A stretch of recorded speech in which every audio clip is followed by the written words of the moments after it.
Nous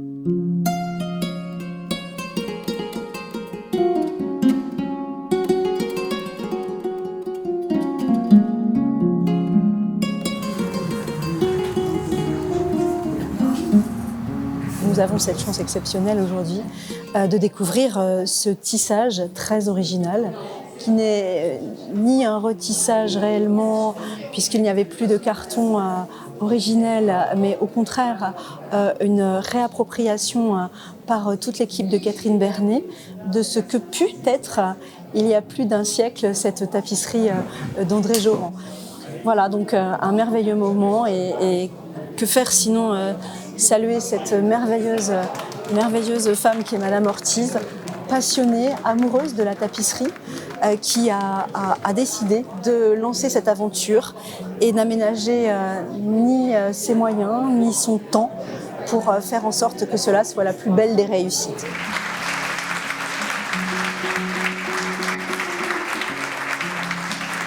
Un coup de cœur, un coup de foudre. Les expositions de tapisserie sont propices pour ça. On visite plusieurs œuvres et puis on tombe en arrêt. Et donc, ça parle à notre inconscient, à notre imaginaire. Enfin, on ne peut pas, comme un coup de foudre. Donc, pour convertir ce coup de cœur en une possession, voilà, je le dois beaucoup à Emmanuel Gérard qui a dit mais pourquoi ne pas entamer un retissage ?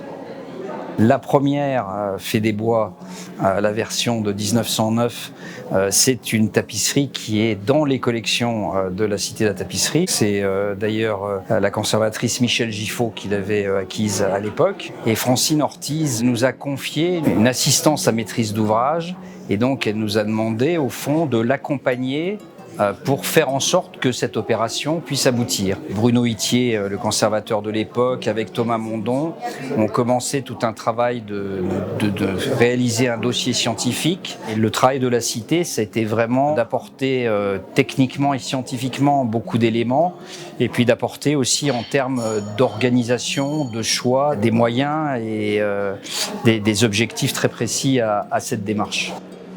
Le projet, c'était un retissage à l'identique de la Fée des Bois, mais en partant des couleurs d'origine en fait.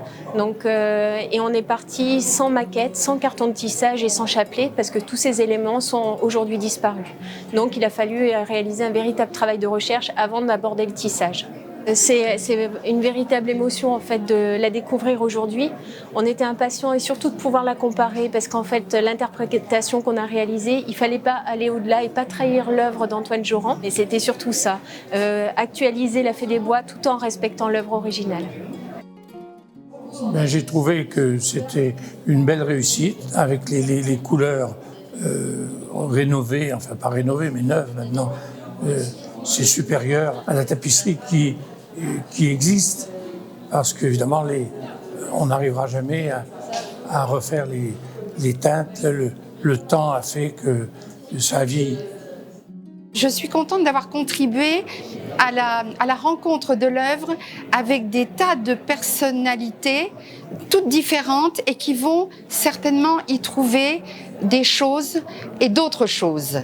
C'est toujours une œuvre et un regard, c'est toujours en fait, on est co-auteur et donc c'est des opportunités aussi de rencontres. Une œuvre d'art, c'est toujours un reflet de soi-même traversant